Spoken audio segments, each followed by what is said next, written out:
everybody, this is Martin Stokes here. And this is Dean Scurry. And I am a traveller. And I'm a countryman. Welcome to A Traveller And a Countryman podcast. So here we are today. What's the story, people? What's the story, folks? Did you actually say folks? This is our podcast here. I'm Martin. And I'm Dean. And together we are who? Dean Martin. No, we're two idiots. Two fools. Now come here. Did I just hear you saying folks, yeah? Yeah. So what's the story? Where'd you get folks from? I heard someone saying it, and they were trying to appeal to a wider audience. Hello, folks. Yeah, that's good. It's probably good in America or something like that. But you're born, bred, starved in Ballymun, and you want to use the word folks. Born, bred, and starved. What's this big posh word about? Hi, folks. Where do you come from, Malahide? Yeah, you do a posh accent. Go. I can't do a posh accent. No, this is where I am. I'm a traveller. I'm in Ballymun, and I can't do nothing about that. Do your Ballymun accent. Ballymun. This isn't a Ballymun accent. No, it's not. Do it the way you do it. I don't do a Ballymun accent. Here, love. What's the story? Do it, go on. No, I can't do it. Sure, I would if I could, but I can't do it. No, you're sure you're embarrassed or something. But sure, if I'm embarrassed, Dean, it means I can't do the word. Martin, would you do your voice that you do? Dean, leave it out, so will you? What's the story, Dean? How's it going, Martin? I'm trying to do a traveller accent. That sounded more like... Well, you did the traveller once, so... How's it going, boss? It's not bad, yeah? That sounds like Christy Moore. He's not a traveller. This is episode 6. Martin, what are we going to talk about this week? We're going to talk about health. Why are we talking about health? Because you're overweight, is it? No, I'm over here. Over here, you're over there, and you're over 50. Martin was 50 recently. Yeah. No, I think what the reason I'm talking about health, Dean, because you're always talking about jogging and running and swimming and what do you call it, in the sea and this surfboarding, is it? Right. All that stuff. But yeah, you sort of come to me. How would I say? You come to me as a health freak. Is that what you call it? Are you a health freak? I'm not really a health freak. No, I think a health freak for me is somebody who's like addicted to health and fitness or obsessed with their body image or something like that. No, because what I was saying was, if you class yourself as that, you're doing a very bad job in it. Doing a brutal job of it. Yeah. No, but I do find... look at you, your breath. I do find... That's because I'm talking so much shite. Stop the language, Dean. Oh, sorry. It's very bad language to be using. No, I find when I feel good about myself, when I feel like, I'm in like a nice way, and I look at myself in the mirror and go, yeah, that's okay. I just feel better about myself. But does that do something for your face also? Well, look, Martin, I'm sorry for your troubles. Shave, really you'll always be ugly. Is this a slagging episode, is it? I thought that was a couple of weeks ago. Martin's always trying to get a couple of slaggings in, right? Because that's his currency. You know what I mean? Let's talk about health, yeah? Yeah, let's talk about health. Stay away from that. I will whip you out. Yeah, Dean, you're welcome anytime, my friend. I'm telling you. Take a shot anytime you want. This will just be the Countryman podcast because you'll be too shy to get back on this thing. Yeah, but just because I'm a traveller doesn't mean I can't talk like a slag. I will slag sugar lumps. Dean, let's say I was to have a shot like one. No, actually, I think feel banter, free anytime. I think banter, a good bit of banter is healthy. But I think what I've done recently is I've started to, like today, for example, me and a mate of mine, we're training for a triathlon. I'm putting on a triathlon in Ballymun with a couple of lads, Jer Prendergast and a couple of lads. It's called the Ballymun Decathlon Triathlon. Very good. We got a bit of partnership of Decathlon, who are based here in Ballymun. And July 2nd, we're going to do the Ballymun Decathlon Triathlon. Yeah. Very and nice. I'm training for that. So what a triathlon is, it's like 3 sports in one event. Yeah. And so I'm training, and so the sports are swimming, cycling and running. So today I swam 500 metres, cycled 15 kilometres and ran... So you do 3 different things, 3 kilometres, back to back to back. Oh, you sound like Kevin Bloody Wilson, is it? Kevin Bloody Wilson, why? Pissing, fishing, swimming in the river next door. You told me to stop. Alice. You can't say pissing. Pissing is a course. I didn't realise that was a curse. I apologise, Dean. I don't think it is. I don't think anybody's going to be offended by that. If anyone's offended by pissing or shit, send us in an email at we don't really care too much. We've got better things to be talking about. Yes. .com. Okay, but let's have a bit of respect for people who are listening also, yeah? Absolutely. You don't mind that. So triathlon, that's what I'm doing, and I'm enjoying it, and I feel good in my body. Now today I'm a little bit tired because I had sinus for a few days, but it's just good to be out when the weather's a little bit nice and you're out and you're swimming and you're running. and it helps me head as well. It helps me get up in the morning. I'm not lying in the bed for an hour. All right. What do you mean? Because the fact that you're actually exercising? Yeah, I'm exercising. I'm feeling happy. I'm out in nature. I find it sometimes very easy just to stay in the bed. I was going to say that. How come you're always sleepy every time I see you? I really like sleeping, and I think that that's healthy as well, but it's about getting the balance of it. Yeah?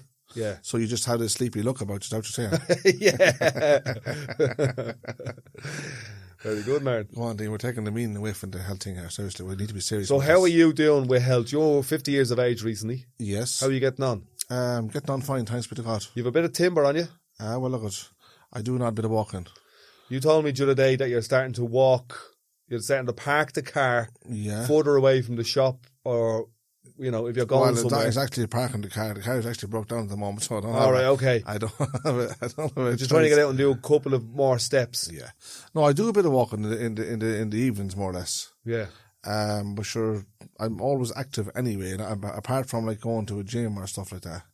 When I used to go to a gym years ago. But sometimes life just gets too busy and you can't seem to find the time for it. For how long is years ago now when you say that? Seriously, 10 years ago. 10 years ago? Yeah. So you would have been 40? And the years have gone in a second. Yeah, they've gone like that, to be honest with you, yeah. Boom. And you sort of regret that you didn't sort of stick with these things, Yeah, well look, I'm a year or so, a year and a half maybe younger than you. It's never too late. I think if you have a bit of mobility, just do a little bit more. Get out a couple of steps, get off the sofa. That's the hardest part. Get out of the car, get off the sofa. I think the car is the biggest problem. Yeah. The sofa, no, I'm never really on the sofa, to be honest with you. I'm always out and about and doing something like. Yeah. But the car, yes, I would blame the car a lot for that because I'm guessing maybe a lot of people have the same habit or the same problem. It's like from the car to the caravan, the car to the caravan. As you know, I live in a caravan. Yeah. Maybe the odd outside and about chatting to lads and, as I said, the odd walk in the evenings. Would you do like a park walk or something like that? I'd sort of be on my feet a lot, yes. But it's not like every part of your body is getting exercise, you know what I mean? Yeah. I understand there's different types of exercise you have to do to, like the upper body, the lower body and stuff like that. And you know those machines they have in the parks? Have you ever used them? Not really, no. I've seen them. I have seen them. I've seen them. I don't really see the value in them. See the way they're all spread out and there's like, if you're on your own, one person walking through a park, are you going to stop at them? Or if you're with 2 or 3 people, is one person going to get on? And no. I think is the local councils that supply them in the parks. Yeah. It is. Yeah. So if do they not monitor how people are using them or not using them? Like, I don't only if they're getting wrecked, they probably monitor them. I don't think there's anyone I there. know they're there, and it's good that they are there if people they have that opportunity if they want to use them. What I'm trying to do in Ballymun is get them a number of them in different locations, but together grouped as a set of 9. You know what I mean? So let's say in the park in Poppentry, every Saturday morning at 9:30 there's a park run. Right. I'd love to get a set of them put there at the start line. So when people arrive 15, 20 minutes earlier, they can use them. They can warm up. Yeah, but would that, how often would they be used then after that?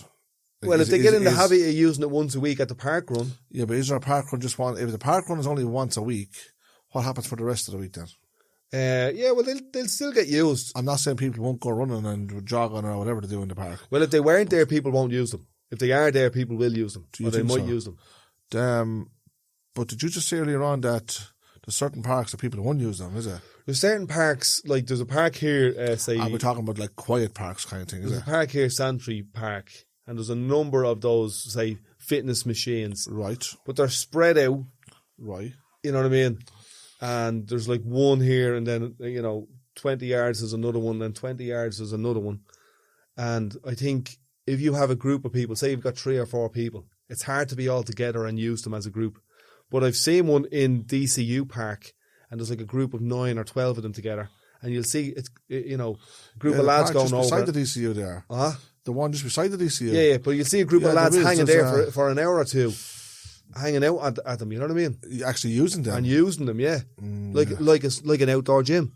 Yeah. So the reason I'm saying it is because during COVID and the lockdown, and we could have any number of COVIDs and lockdowns in the future. Could it be down to certain times that people want to use them? Like, what about people that's working now and they're not home for a certain time and then they get out for a walk?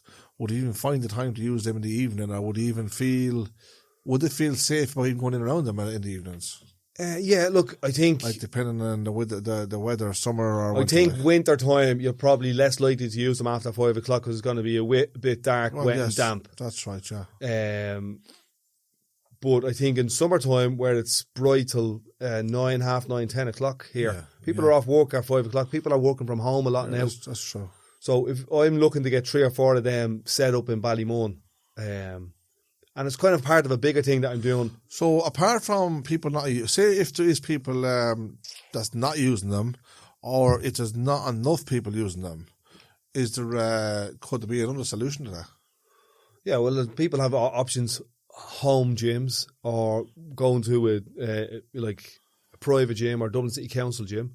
What's the difference in Dublin City Council gym and a private gym? Yeah, like a Ben Dunn gym. Ben Dunn gym or something like that. Yeah. Yeah, they're kind of a little bit different from a Dublin City Council gym. They'd be a little bit more, I don't know, luxurious. Probably is a word I'm trying. Yeah, but what if people can't afford this stuff? Yeah, well then they can go to the DCU gym. It's the outside gym. No, the DCU gym, for example, the one in here in Ballymun is like, what's the membership for it? £30 a month. Yeah, £30 a month. Is that actually in the DCU? Yeah. Sorry, not DCU, DCC. DCC, Dublin City Council gym. That's in Ballymun, yeah. That's in Ballymun, yeah. Yeah, that's right. So is that gym is actually cheaper than the other one, yeah? Than a Ben Dunn gym. I think it's a bit cheaper, yeah. Yeah, all right. But you're saying the other one is more luxurious. A little bit, you know what I mean?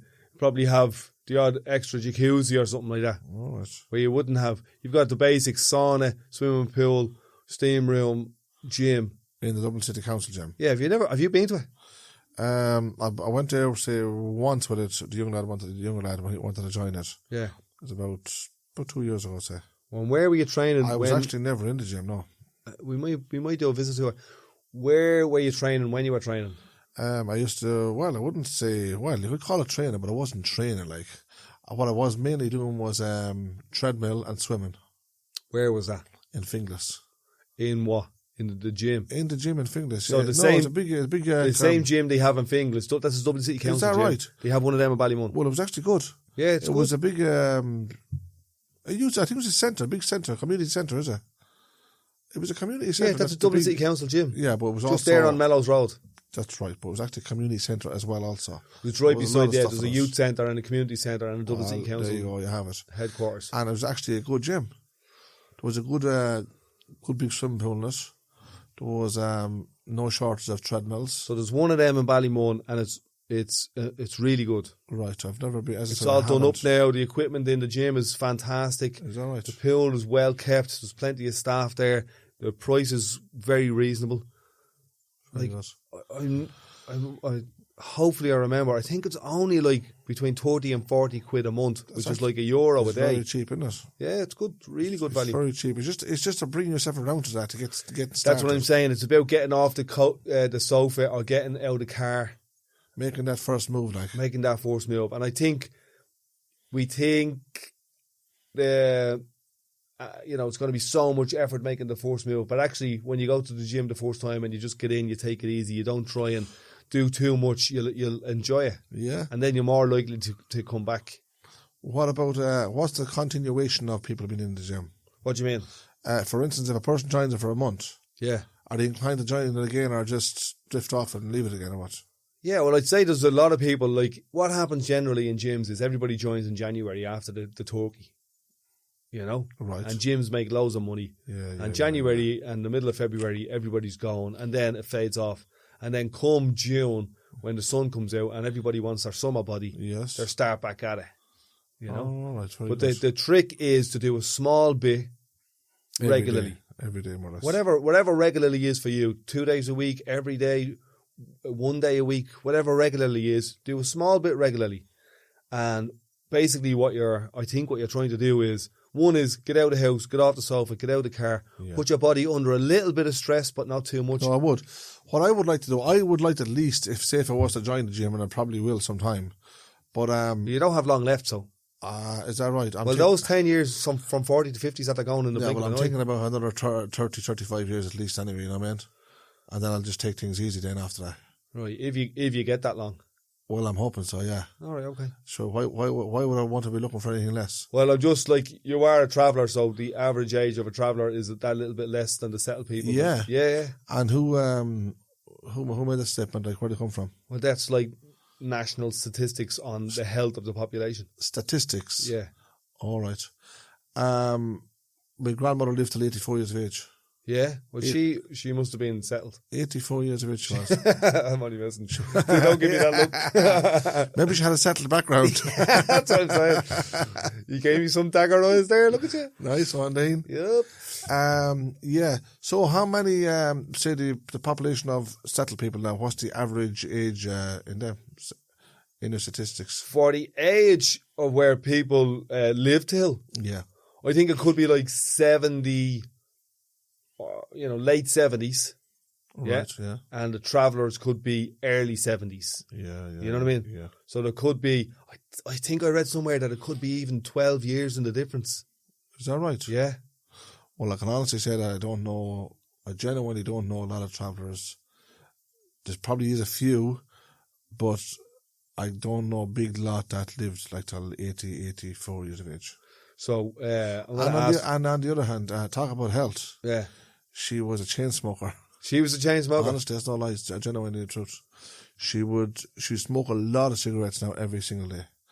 Now, when she lived to that age, she lived to that age where she was mobile and healthy, or? Yeah, she was. She was genuine. Yeah, she would. Because you can live to like 90, but you'll be crippled in a bed and you can't move for 20 years. No, this wasn't the case. She wouldn't want to go for a walk every single day, like exercise-wise. Yeah. But she'd walk she had a big family, you see. She'd walk from caravan to caravan. Like literally every day, yes. Yeah. And she'd be up and do her, she'd do her own cup of tea. Like stuff like that there. And what age did you say she was again? 84 years 84. of age. Yes. And when did she pass, can I ask? She's about nearly 10 years dead now, so. Right. Yeah. But actually I think she is 10 years dead. Yeah. She was 84 years of age. And as I said, she'd do her own little bit of breakfast and all stuff like that. She was the nanny. She was a great grandmother to a lot of. She was the grandmother. She would have been the oldest woman on, say, as we call it, on the caravan park. Was she your mammy's mammy or your daddy's mammy? She was my father's mother, yeah. Yeah. That's right. So your father's mother lived to 85 years of age, and did she have a husband? She had a husband who died, which was my grandfather. He died at 48. 48, yeah. Yeah. I don't know the full extent of the story, but I think it was a heart problem, yeah. And on the mammy side, what's the story about her mammy and daddy? On your mammy side? My mother's side, my grandfather lived until like he was early 70s. Okay. Yeah. So that would have been like... And my grandmother average. was closely the same age as well. Yeah. Yeah. So that would have been, that's like the average. I think in the settled community, it's a little bit older. It's because people retire from their working life at like 65, 66. Yeah. And the expectation is they have another maybe 10 to 15 years. But what you're saying is you wouldn't know many travellers who are, say, 70. No, I don't know. No, I would. I'd know fair few travellers like, say, 65 to 75. Okay. But I wouldn't know a lot of travellers who would live to... No, I'm not saying either that 75 is a big margin either. Mm-hmm. You know what I'm saying to you? Yeah. I said a fair few. Yeah. The other thing about the 75 to 85, there would be very, very, very few travellers. Yeah. I couldn't... So that's what I'm saying, that's kind of like... right now, if you ask me... That's kind of like the age. Now, if you ask me,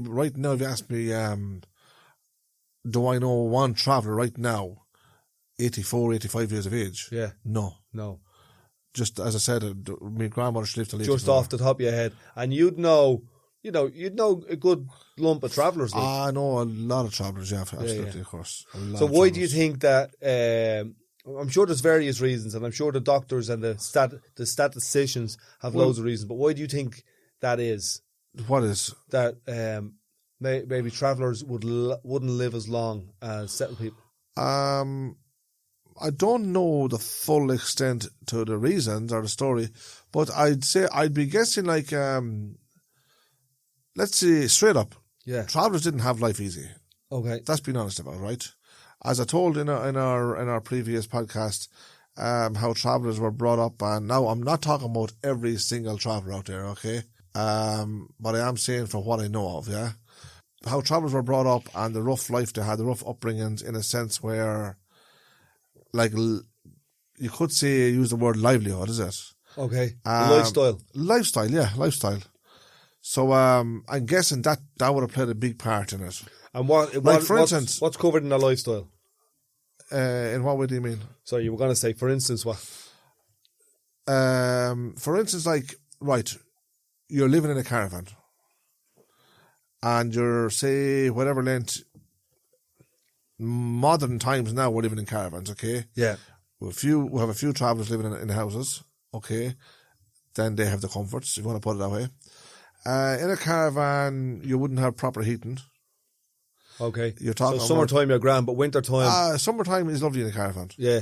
Wintertime, you're literally battered out of it with like if you get the bad weather at all. Yeah. Do you know what I'm saying? The caravans then, there wouldn't be proper insulation in them.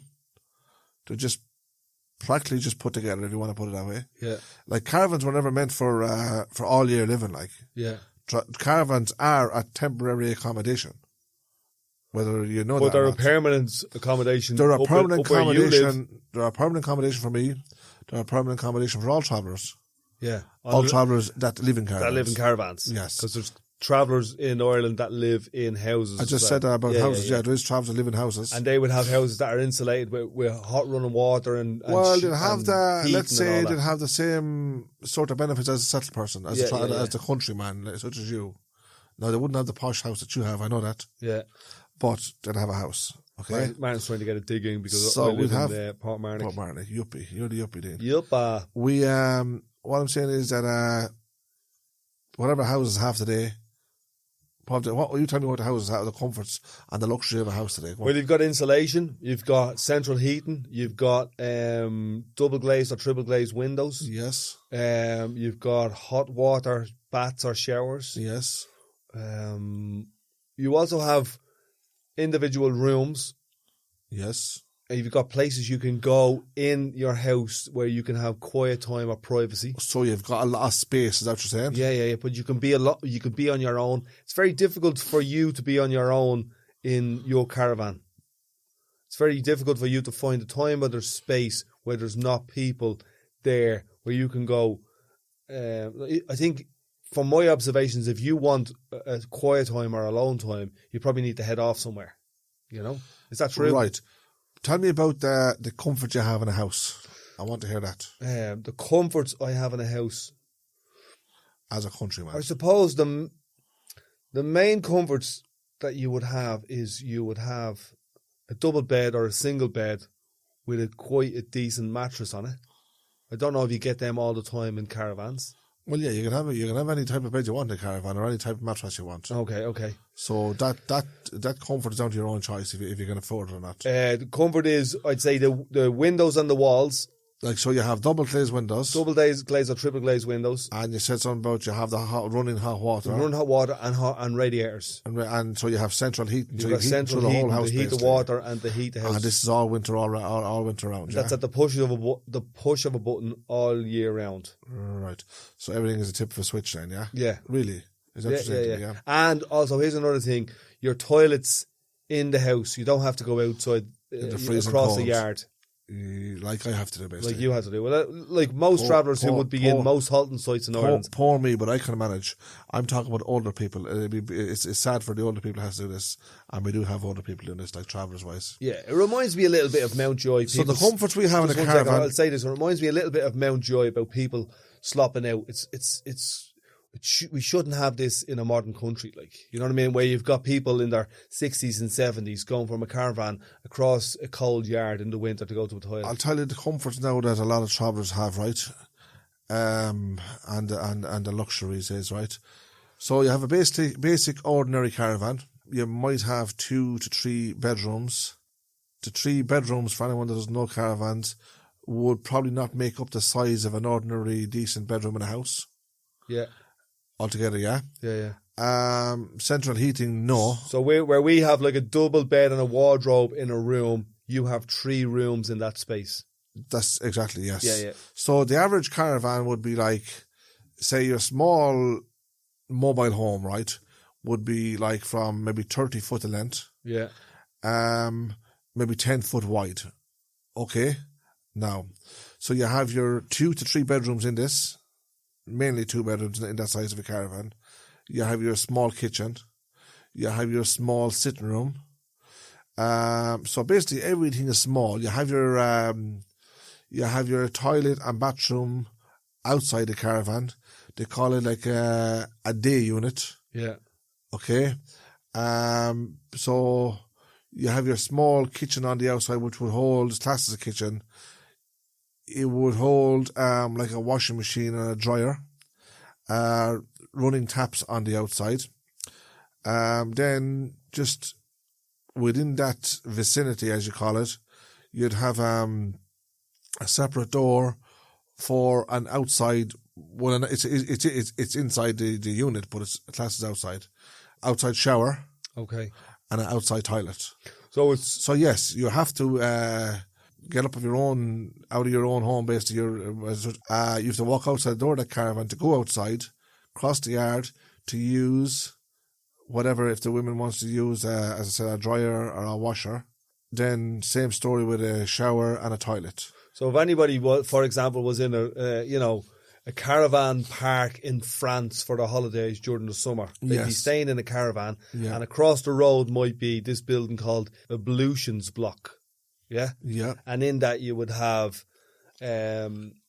simple cooking facility, simple shower and toilet facilities, and some washing facilities. So people would know what it is, but they use it for maybe a week or two during the hot season in a foreign country. Yeah, but see, the thing about it is, in the summertime, you're using this for a couple of weeks. Yeah. So it's home away from home if you're living in a house. Okay? So you can manage somehow. As again, in the summertime, you manage that it's not a problem for you to be walking outside or using whatever sort of these washing machines and dryers or whatever electric in the ablutions. Yes, that's okay, because you know what you're setting yourself up there for, because you're actually booking that out as a holiday. Yeah.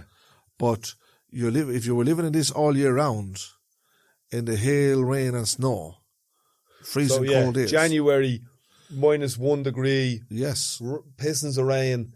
Like the wind is howling. Yeah, I mean, the weather today we have, for every one dry or warm day we have, if you have 1 or 2 dry days, the chances are you have another 3 or 4 wet or windy cold days. So you're living these conditions literally all your life. Do you think that affects your health? I think so, yes. Yeah. Straight up, I think it does, because people are using, they use the stove. Now, for anyone that doesn't know, people obviously know what stoves are, but for anyone that doesn't know what a stove is, it's a little metal thing that you put into your caravan. There's a chimney coming through the roof of the stove out to the roof of your caravan. Mm-hmm. So you try to sort of insulate that as much as possible to make it safe. The other thing about it is then you're using coal if you can afford it. Where are you using coal? No, they can use it if they want. I'm saying is you can use coal if you can afford it. Yeah. You throw it into the stove. You light the fire in the stove. All right, okay. That's what the stove is. So it's like a small little fire, is it? It is a fire, yes. Where is that, in the kitchen and the sitting room? It would be in the sitting room, because the reason it was built into the sitting room is because it's the main part of the caravan that's getting used. Yeah. Through the day is the sitting room. So small little fire stove that you can burn. Built into the sitting room. That you can burn you coal can and fire burn coal, yes. Or you can burn wood. Basically. Do you have one of them in yours? Right now? Yeah. No, not right now. All right, okay. I am only in the last. I've had a stove, yes, in my caravan for the last, like, say, probably 28, 29 years. Because obviously you wouldn't have central heating. No central heating. This is what I'm getting at. Yeah. This is where the stove comes in. because there's no central heating. The modern caravans today, there is central heating in them. Okay. People have them on caravan sites. We call caravan sites holiday parks. Yeah, yeah. Okay. The thing about it is, these modern caravans, it's not every traveller can afford a modern caravan. Do you get what I'm saying? So basically, if you can afford it, then you can have central heating. But that central heating is run by bottled gas. Okay. Now, again, the bottled gas. So it's not piped in gas. It's not piped natural gas. Is it piped in water? I'm talking about central heating on halting sites or travelling sites. That's the point I'm trying to make out to you here. The traveller's caravan site. For anyone that would have, which I don't think there's many that has it, straight up, not many people that I know where I live anyway would have central heating in their caravans, right? But for the one that would have the central heating, they'll be using bottled gas. There's no natural gas. And these bottled gases, they're a headache to keep going because they're very, very expensive. So, and that's assuming that you have plumbed water coming in as well. Yeah, considering you have that. Which most but of the them problem don't. is they don't have the plumbed water. So if you have a caravan in a bay, there's no plumbed water. Where do you get your water from? Let's put it this way. You walk across the road to the ablutions block. You don't have a choice because for instance, the site where we're living, right? Yeah. And it's the same for a lot of sites. The water is running through the day unit. Yeah. So if you want plumbed water, there's either two ways. You have to pipe it up from the day unit, which you would need professional plumbers to do this for starters. But on the other hand, are you allowed to do it? You're digging into council property then at that stage, right? Also, the other option is to dig the tarmac across the yard. Yeah. For to run piping into your caravan, for to have plumbed water, as you call it. So that's not the case. So most halting sites, caravan sites, traveller sites in Ireland have caravans on them, and they wouldn't have water going into those caravans. No, that's right. 99% of them. So it's interesting because I was listening to a thing today. Out of €200 million that was available for travellers and traveller accommodation in Ireland over the last number of years, let's say 10 years, 78 million of it wasn't spent. Yeah. And I tell you, one of the first things that I would do, although I'm not a traveller, is get plumbed water into caravans. To use that money up. If the council should do it, they should do it. Yeah, yeah. I think it's a basic necessity in life, isn't it? Like, obviously it is. But water at the same time is a very important thing in our lives. Well, if you look, there's this theory, Maslow's hierarchy of needs. Yeah, yes. Maslow was this dude, and he came up with this hierarchy of needs. What needs are at the very bottom that everyone needs? Yeah, and in that we have shelter and water, and then the other needs come on top of that, like food, love, education, and so on. But they're all classed as basic needs. They're absolutely they're most basic. But they're important necessities, aren't they? Yeah, but that's what we're saying. So when you have shelter, but you don't have plumbed water. No, that's right.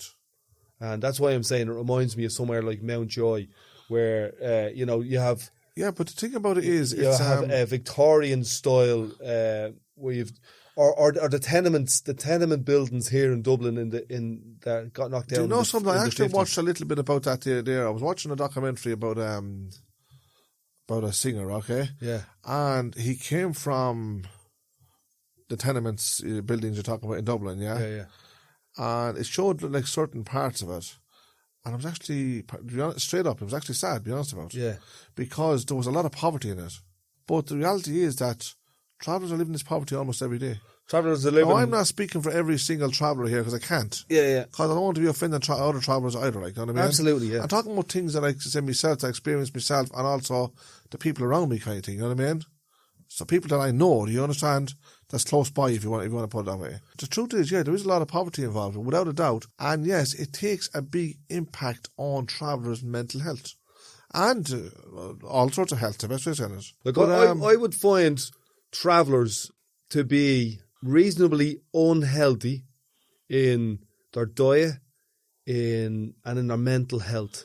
You know what I mean? Yeah. As in the average traveller for me, their diet wouldn't be a healthy diet. Yeah. What the food they're putting into their mouth. For a lot of travellers, how to say this. I'm trying to think of the right word to say this without, as the fella said. For a lot of travellers, it's like you're fighting against a brick wall every day. It's like you're trying to get past that barrier, but there is no getting past it. What is the barrier? Well, the barrier can be a lot of things, in a sense where, like, we're talking about poverty for one. Mm-hmm. We're talking about deprivation. I know it sort of boils back to the one thing. Yeah. And basically, the fact that a lot of travellers straight up are pushed aside. The councils themselves, they're not living up to what they should be doing. Now, I'm not, as again, I said this before on one of our podcasts, I'm not throwing the sympathy card out here or the discrimination card. That's not the case. This is the reality of it. Well, it's not about crying wolf here. I'm telling you now, right? Let's say my community that I'm living in now. Yeah. I'm born and bred and buttered and starved in Ballymun, but recently I'm out in Portmarnock. And I'm telling you, if there was €200 million over the last 10 years that was available for the community of Portmarnock, and 78 million of that wasn't spent, there would be outcry, there would be uproar, there'd be tables getting flipped and people getting sacked. I'll give you a small idea of that there now, right? In the site where we live, right? Yeah. We've had meetings after meetings for the past, like, say, 15 years, right? No. And it's all about, let's say, it's trying to, you could call it, in a sense, basically about our site, for starters, about just wanting to make it look right, like correcting the basic needs in the site, on the site. Yeah. Right? Now, as an address, we use it as St. Margaret's Park. That is the name of the site, St. Margaret's Park, okay? But the thing about it is we call it a site because we're so used to, through the years, where you live. We're living on a site. Yeah. St. Margaret's site, right? There's been a lot of arguments with the council because the council are not stepping up to, like, at the end of the day, the council owns that site. They're the landlords of that site. And you pay rent. We pay rent on it. And we're paying rent for the length we're in it. We're years and years and years on the site. And the rent is getting paid in it, right? Now, the thing about it is, if there's a problem at that site, we should be able to call the council and say, look, there's a problem here with such and such. We should be able to say something, look, we want our water plumbed into our caravans. Yeah, so if there's a problem, inside your caravan, like if there's a problem inside the council house. No, they don't take responsibility for that. You sort that out yourself. But there's a problem outside. If there's a council house in Ballymun and they don't have water going from the street into the house, the strange thing about it is, call the council and the council will be there in the morning. I know that's for sure. The strange thing about it is we're paying rent for how would I say this? We're paying rent for, it's like house rent. Yeah. Okay, but the only thing about it is we have our own caravans, which are not the greatest. But the point about it is we literally should be only paying ground rent. If that makes any sense. Can I ask, just so we clear it up, the caravan that's in the bay, that's on the ground, we own them ourselves. You own that. That's your property. Yeah, but the thing about it is these caravans are old. Well, I've been up in your place and recently we got a number of them checked and they were like 40 years old, 30 years old. Some of the caravans, straight up, yes. There's an old lady up on our site, right? And she had a caravan there. She was like 70... I'm guessing 70, 72 years, 71, 72 years of age, right? And she's not in the best of health, to be honest about it. And she had an old caravan there. And the truth is, the caravan could have been probably anything up to 30 years old. Maybe more, I don't know. I'm guessing the age of it. No, but that's one of many. It's because people can't afford them. So just to put that into perspective, right? So 30 years ago from now is like 1990. Right? 1990, probably, as I said, from 25 to 30 years old. Okay, so imagine you went to a nice holiday camp site in France. Yes. And you turned up, and the fella goes, how's it going? That's your caravan over there. We're giving you the special one in the corner there. That's from 1990. You wouldn't. You'd go, no, I'll take one that's like brand new. You'd walk away from it, yeah. You'd go, I'm not going in there. No. There's no insulation, there's no heat, and the place is falling apart. No person that would have a choice would go into it. Yeah. They would automatically turn away from it. They'd say, we'll take the one with the double glazed windows and the heating and the air conditioning and the plumbed in water and the plumbed in this and that and the other. Yeah. So that's just, as I said to you there, that's just a reality. And then you go into them and you go, by the way, I'm bringing the 85-year-old grandmother in. Yes. Can we throw her into the 1990 model there? You see, the thing about it is that the caravans now on the, like, people can turn around and say, hold it for 1 second. These caravans are not that bad. We go on holiday, we go to such a park, we go here and we see such a caravans. Absolutely. Go, if you go into holiday parks now, even around Ireland, and go from here to England and go on to holiday parks, you will see state-of-the-art mobile homes. Yeah. And these things, you could live in them you could, being honest, they call them residential, you could live in them all year round if you wanted to. That's how nice and well built they are. They're fully insulated, sides, roof and floor. They have built-in bathrooms and showers in them. Say proper built-in kitchens with do you know these things on them, the washers, dryers, all that stuff for women. Yeah, dishwashers, dryers. Women want to use, yes. They're on board, everything's on board. They have all central heating the whole way through. Now, they're actually making caravans bigger also.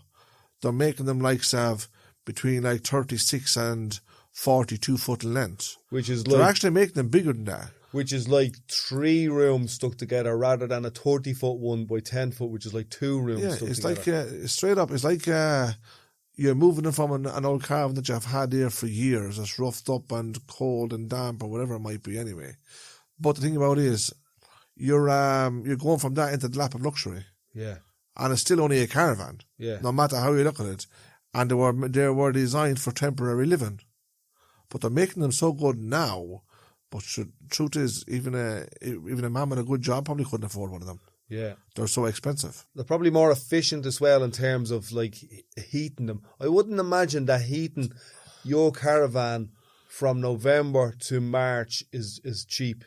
No. If you have an old caravan at all, the thing about them is they don't hold the heat. If you have, the majority of I'm saying the majority, like for instance, I would use a couple of electric heaters. Yeah.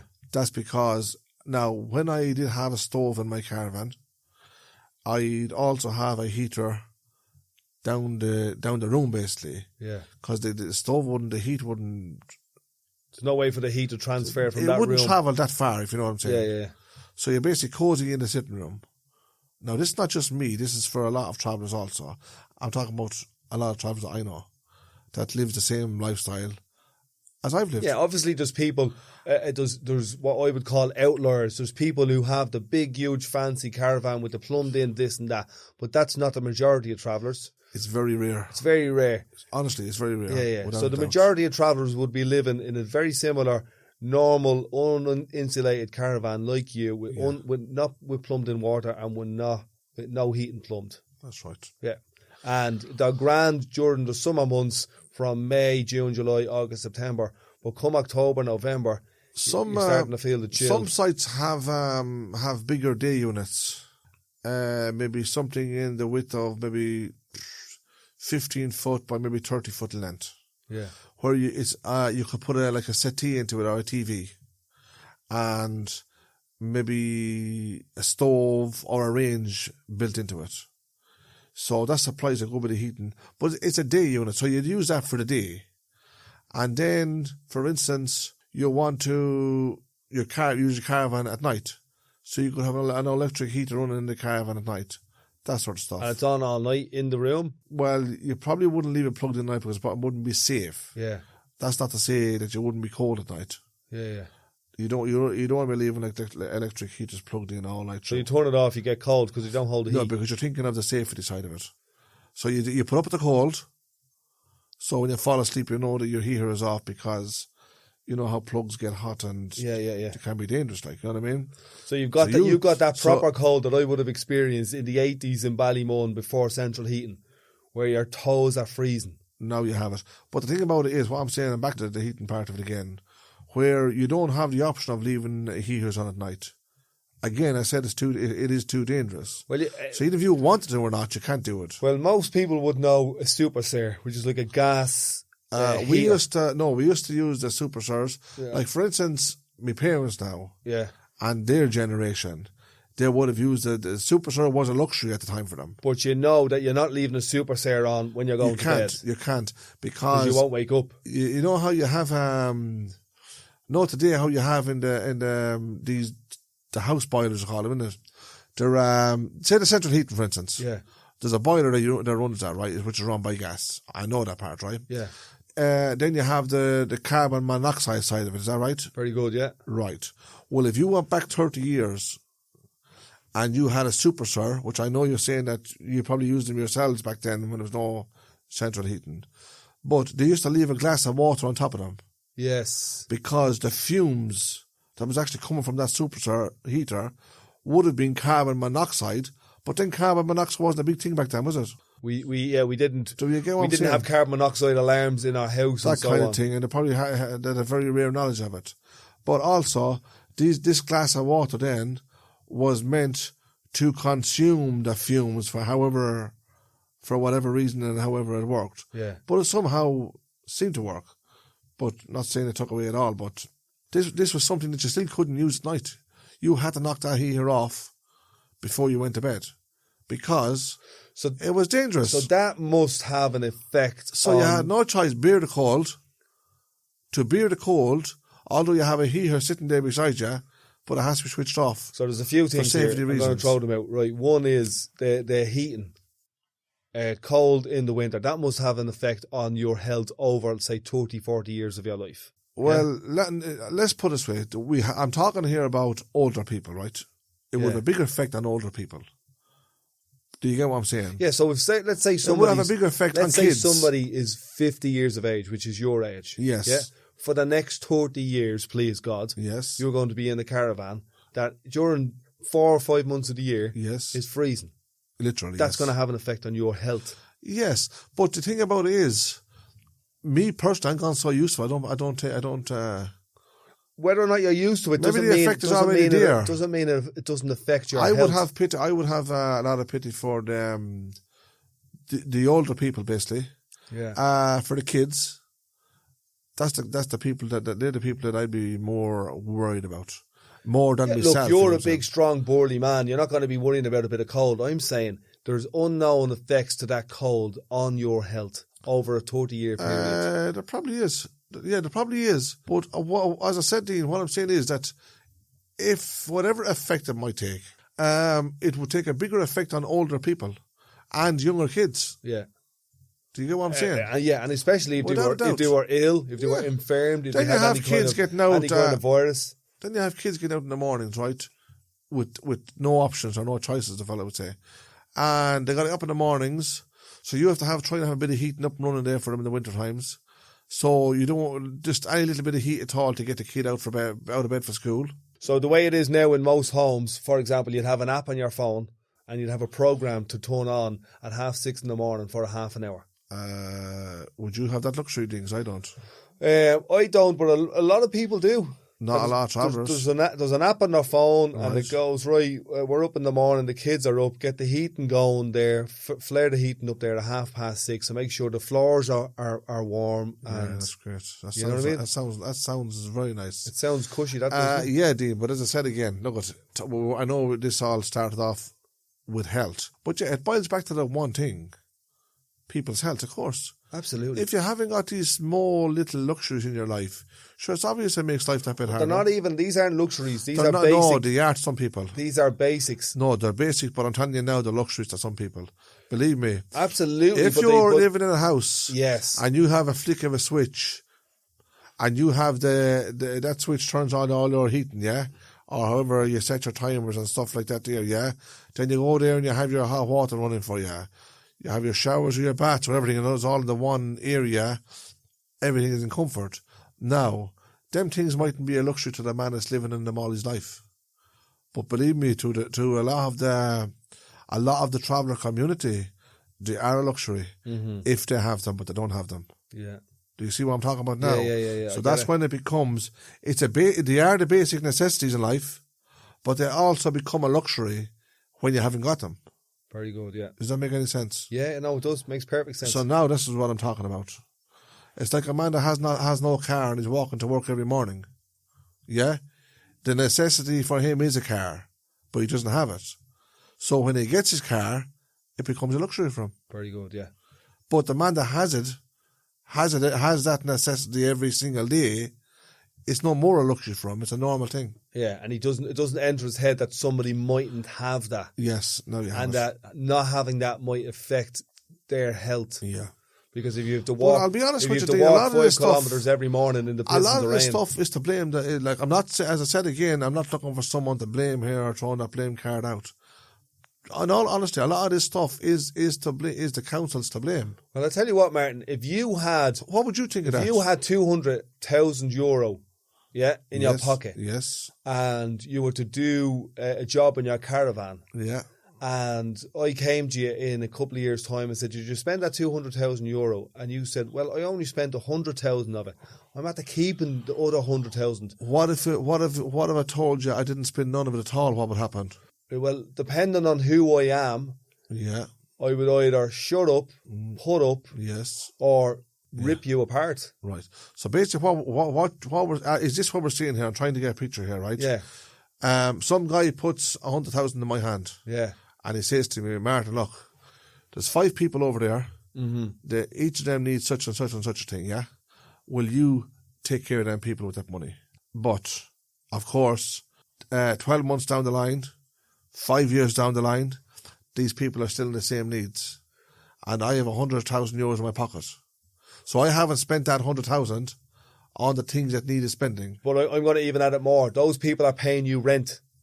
Yeah, that's even worse again, yes. And the money that you're spending isn't yours. It comes from their friends. Yes. Other people around the country who are their friends. So the reality of it is, it's not my money. No. It was my 2 hands were only used, taking in one hand, pass it out on the other. But what I done, I took it in one hand and I didn't pass it out in the other. You took it in one hand, that's what you didn't pass it out the other, and you gave dogs abuse to the people you were meant to give it to. We have some nice councils who operate that way. Yeah. Did you not know about that, Dean? No. I think you're being a bit sarcastic. I'm not. Yeah, well, I am being sarcastic. I'm being straight up sarcastic. Yeah. And I'll explain to you where the sarcasm comes in, right? Some councils, right, the government will give them a certain amount of money, yeah? And say, look, this is to spend, not like literally spend on the traveller community, but they are saying here, look, there is certain needs in their lives. We want you to go and fix them things. Okay? Now, but the councils, some of them, want to do a great job here. We want to let the government think that everything is sorted here. They're not in need of anything here, the travelling community. All the needs So what we're going to do is, we're going to spend a small few bob and maybe cleaning up the place. Just a small, we'll take a few small boxes here, but we'll make it look like it's big. So what we do, we'll fill in a page of all small ticks, yeah? So now it looks like we're doing something here, okay? It's like when the Queen goes around, they paint the whole town up. Exactly. So there's a smell of fresh paint everywhere. That's right. But actually what's going on is they're kicking the homeless people off the streets so right. the Queen doesn't see them. 100%, exactly. So now you have certain councils who there's money granted to them, but it's granted to them to use on keeping things right in the travelling community. So you have councils who say, look, everything is sorted, we don't need that money, we're going to give it back to you. So they hand that money back to the governments. They probably take a bit of it themselves, I don't know. But anyway, then you have the other council who say, look, we'll spend a small bit on them and we'll give the rest back. Then you have the other council who might say, look, there is a few things to be done here, let's go and do them. But it's very rare. Mm-hmm. Very, very rare in the traveller community. Yeah, that's the exception. The majority of councils. The exception is that somebody uses the whole budget. The rule is that most of them don't use all the budget. Watch this. The majority of councils are handing the money back to the governments. So now, how it looks here now, right? Dean, you're working for me, right? I'm the government official here. You're the council man, yeah? I'm saying to you, Dean, there's a certain amount of money, go and spend on that traveller site there. But then you'll come back to me 6 months later, and I'm asking you, Dean, how'd you go on with that money you spend on the traveller community, on the travellers that needed such a thing down here? This needed fixing, that needed fixing. And you're saying to me, no, Martin, I didn't use that money. Well, I'm going to give back to you now because everything's above board. So now you're looking good now, aren't you? Yeah. So I'm saying, look at here, fair play to Dean. He's doing a great job here. He's not wasting my money. But the reality of it is that it didn't need to be wasted. It needed to be put to good use. Yeah. So you didn't put it to good use then. So but am I saying to you, listen, I need to go down there and check that you've done your job? Yeah, but 9 times out of 10 is not checked. So who's doing the checking? No. This is the thing about it is, it's based on trust then, isn't it? Yeah. So I'm trusting you, Dean, to give you money to go and help out that site there and fix it up, do what has been done with it. But you'll come back to me and say, look, it doesn't need fixing up. There's your money back. We spent such a much on small things, all right. So now Dean is a good guy. Why? He's doing a great job here. He didn't waste our money. Do you understand? But it's happened too often. Can you picture where it come from? So the money's going back to the government again, aren't they? In 2009. Well, hopefully it's going back to the government, or not into someone's pocket or a black hole. Go on. Right. Yes. Now you have it. The other thing about it is from 2019 to 2021. We're in 2022 now. Okay. Yeah. So we're going to go with early 2022. There was 69 million euros given in to the councils to actually help the traveller community. But when I say help the traveller community, I'm not saying take money and put it into their hands. That wasn't the case. It was to actually deal with the accommodation issues. Mm-hmm. Right? In other words, there's a site there that needs repairs, it needs cleaning up, it needs fixing up. There's such things broken and you have to fix that stuff. So it's mainly down to maintenance. Not a fraction of this 69 million was spent. Like up until say October and November of 2021, yeah. Mm-hmm. Like we're living in fresh times here. You know what I mean? We're not living in the old ages, like, you know. Yeah, it's modern times. We're all the mod cons. Right. So up until then, right, there was absolutely nothing done around that site where we live. Where you are. Now it's a 30-bay site. It's meant to let's say house 30 families. Only in the last 6 years they redone the electricity on it. The electricity was more times off than on. Do you know what I'm saying? Yeah. So now, it'd be like the 80s when I grew up in Ballymun. There was blackouts every couple of months. Now you have it, but this was happening now almost every. Seriously, a week wouldn't go by without a blackout on the site. That's what I'm talking about.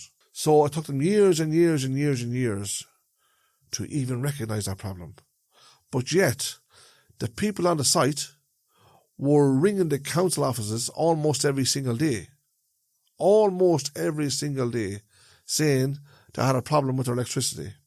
And how it was done on the site was that the connections was coming from whatever sort of supply, yeah? If one bay went off, there was guaranteed 4 bays, as we call them bays. That's where our caravans are based. We're all connected, they'd all go off. 4 at the one time would go off.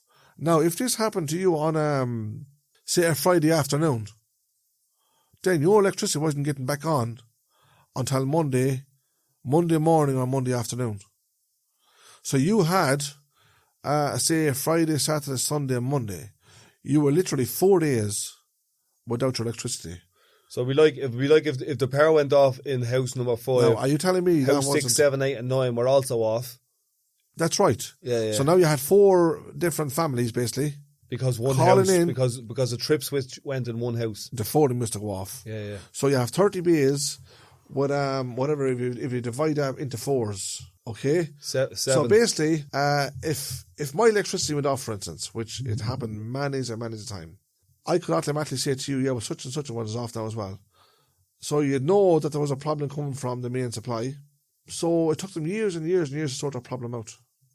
For whatever reason it was happening, nobody up to this day, nobody knows. I'm sure somebody knows. I'm sure it's just an electrical wiring thing. It could have been something where... I'm sure they didn't bother their arse telling you, though. No, it could be a thing where they had different phases of electrical cables, like for different strengths. Yeah. That there wasn't enough power in these cables to actually run 4 bays. So when did that get sorted out? About 6 or 7 years ago. So it's 2020. So now that's another luxury. What years luxury. Now? 20 what? That's another luxury they have. Yeah. Let's imagine 2018 is the year and there's power cuts constant on a site. No, honestly, it was a constant thing. So that's going back to people's health again. So you live in darkness, you live in the freezing cold. if you're lucky enough to have a stove in your caravan, you'll throw your wood and bits and pieces into it. Okay, so at least you might have a bit of heat. But for the people that didn't have stoves, they were using electric heaters. So therefore, your electric is off. You have no heating now, have you? Because you don't have a stove. Then you have no lighting. Sometimes what they'd have to do then is think of a way to create some sort of light or heat. Go on, tell me how. It wasn't very easy, to be honest with you. How would you do it, Martin? Come on. Well, as I said again, if you were lucky enough to have a stove, yeah, you had your bit of heat. That was your heat then, wasn't it? Where would you get the power from? The power, you'd be going off looking to get a generator. Okay. Some people would keep a generator on standby. Now, these generators wouldn't be big, expensive yokes. And would you come off a local lamp or anything like that? You could, no. It'd be very dangerous. It'd be very, very dangerous. No. If you had your generators on a standby. Well, you've got your family in there and all that. You don't want to be taking a risk coming off a lamppost or batteries or something like that. You know what I mean? Very, very dangerous. Yeah. The thing about it, if you were lucky enough to have a generator, for the person that didn't have a generator, they'd look for the next person that would have one, maybe in another site. So this is a little where they could borrow little it. Diesel outside Some generator. of them would be petrol or diesel, yes. Yeah. And you just pull that string and she'd flare up. And I tell you what, outside and that'll give you a bit of power. I'll tell you what it'll be. It'd be like a petrol lawnmower without the blades. Right, very good. That'd be a description and for you. you'd power your house or your caravan off that. It wouldn't give you great power, no. Yeah. It would power like a TV and maybe a light. Okay. That you'd want to have a good paint strong... a picture like this is like me in Ballymun in the 80s when we were knee deep in poverty and there was people sharing food and there's no central heating, there's no hot water, the gaff is freezing, you've got blankets and coats over the kids in the bed. Well, there you go. That's in the 80s. So was it acceptable in the 80s? Was it acceptable in the 80s? Is that a song? Is it? Or was it just the reality of it? Acceptable in the... That was just a reality for a lot of working class people in places like Ballymun, Finglas or whatever. I'm sure around the country as well. Yeah. But then we got central heating. So, then we got double glazed windows. Who helped them to get out of that? Who helped them to get out of that? Dublin City Council in this community. They gave grants for double glazed windows for central heating and so on. Very good, yes. Because we were paying rent in their property, and so they were the landlord. So basically, the local council, we call it, helped to improve your life situations. Yeah. But now, they didn't do a great job in this community because. There's stories about Dublin City Council and Ballymun residents are notorious, you know what I mean? Well, when you were talking about... They done an awful lot better job than they done with the travelling people up in the corner of Ballymun. This is what I'm trying to get at. When you were saying you were living in is it a house or flat you were living in? I was in at the time, a flat, a tower and a house, but mainly in a house. 40 years ago? Yeah, mainly in a house. Right then. So basically, 40 years ago... The council gave grants, that was said. Yeah. For double glazed windows. Yeah. They put central heating into the houses. Yeah. Right. On the traveller side of it, that's not happening today, never mind 40 years ago. So it might come across that Martin is painting a picture or giving out or moaning.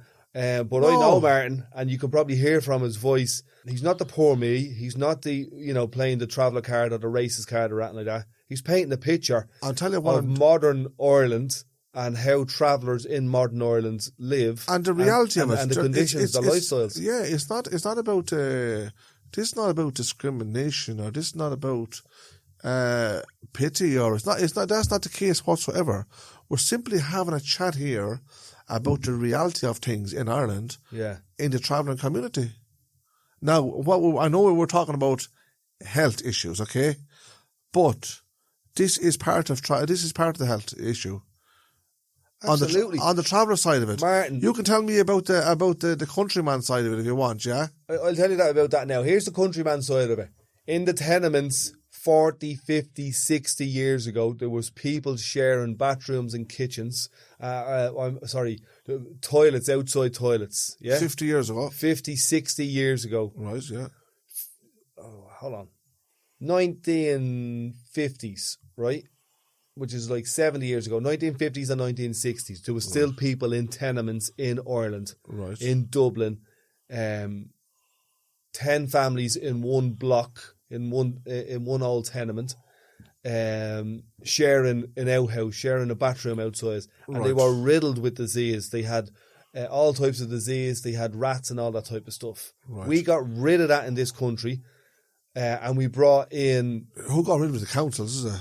The government and the council, yeah. The government's very good. Like the government and the council built this community here in Ballymun. They got the land off UCD and they built this utopia called Ballymun.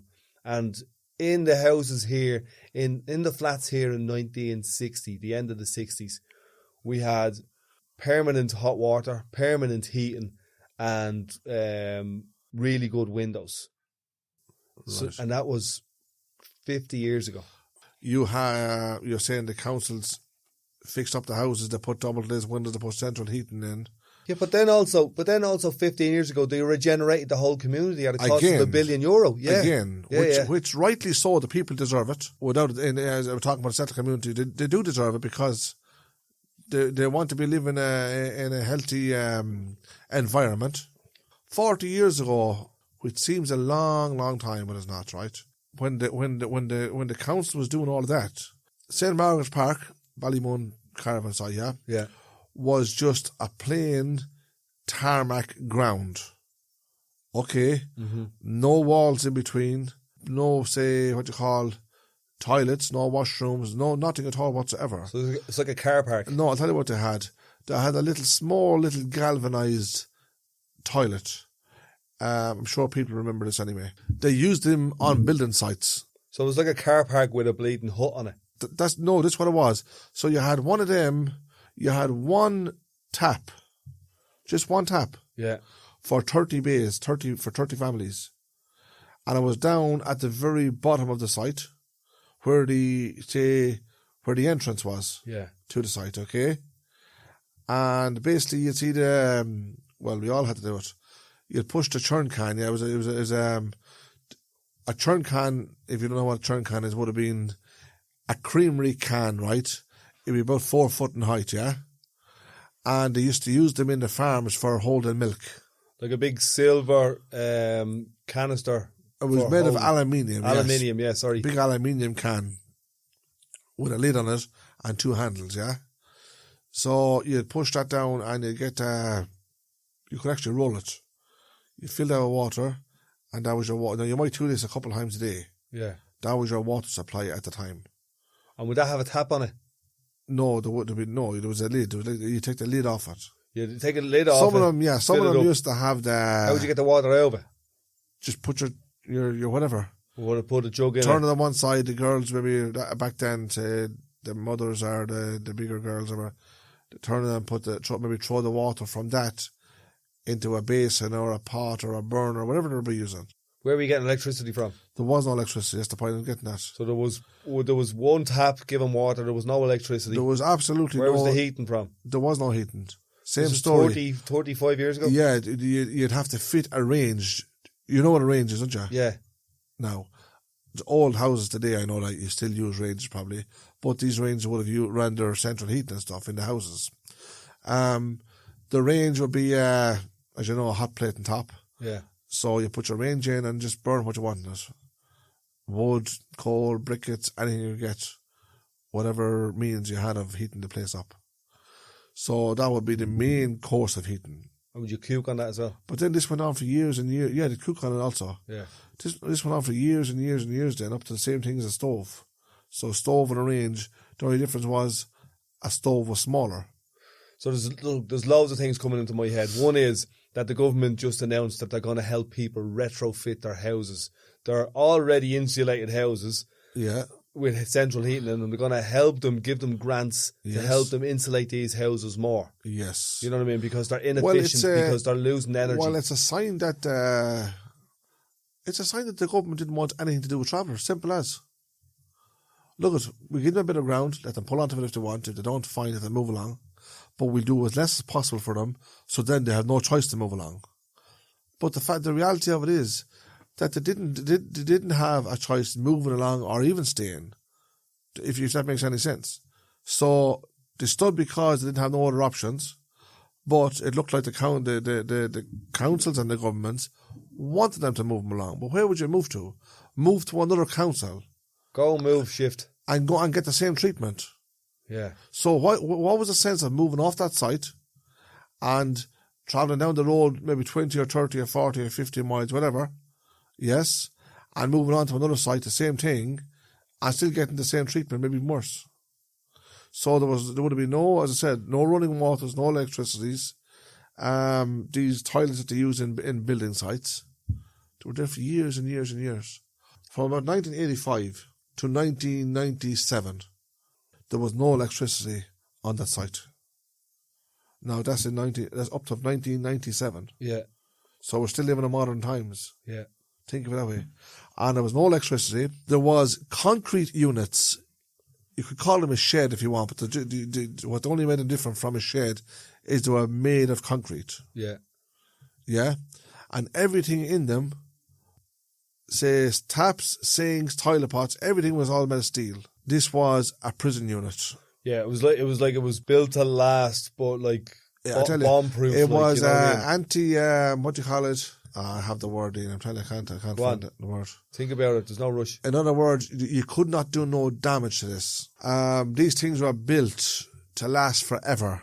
You couldn't damage these with a That's what I'm saying. They were bomb-proof. It was like something you'd put into a prison or into a military unit or something like that. Yeah. There were... there was nothing luxurious about it. Let's say luxurious. You couldn't damage these things with a JCB. I'm telling you, I know that sounds funny to you, Dean, but that is a fact. That is a reality. No, just the way you said it sounded funny. You could not damage them with a JCB, and that's the truth. There's no doubt about that. Anti-vandal, I think they made anti-vandal or something like that. Yeah. Vandal-proof. They were made anti-vandal proof, yeah. Something like that, anyway. I'll take anti-vandal proof. I told you before we started here, I didn't have no education, all right? Yeah. I can't think of the word for that, right?